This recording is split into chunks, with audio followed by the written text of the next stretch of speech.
Ils traînent des valises, des sacs à dos, tout ce qui peut tenir dans un bagage. Des Iraniens ont fait le choix douloureux du départ et ils sont nombreux depuis quelques jours à franchir la frontière turque. Bonjour à vous, Jenna Lebras. Vous êtes l'envoyée spéciale de France 24 au poste frontière de Kapikoy.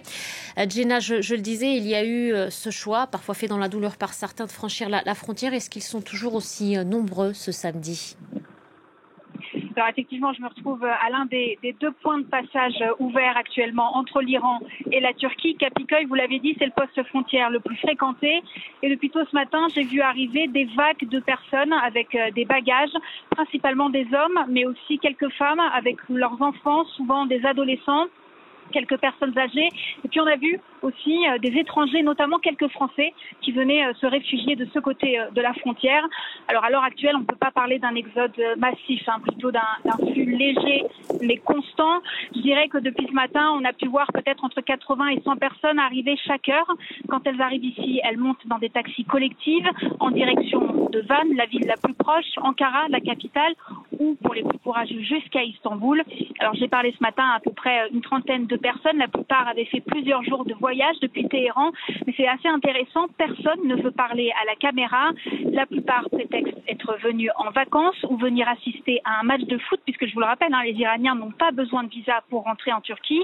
En revanche, hors caméra, beaucoup admettent qu'ils ont peur des représailles s'ils étaient amenés à revenir en Iran. Ils ont peur qu'on les accuse d'être des traîtres à la nation s'ils étaient vus fuir le pays à un moment où le pays est attaqué.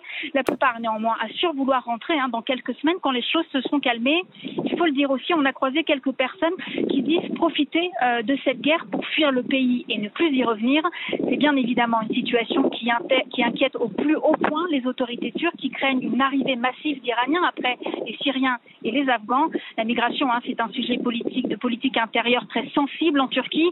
Ankara a d'ailleurs assuré être prête à prendre les mesures nécessaires si son territoire est menacé. Et d'ailleurs, les autorités turques affirment que le nombre de personnes au point de passage n'a pas augmenté. Elles pointent aujourd'hui du doigt la presse étrangère qu'elle accuse de diffuser de fausses informations. Merci beaucoup, Jenna. Jenna Lebras en direct du point de passage post-frontière de Kapikoy à la frontière entre la Turquie et l'Iran.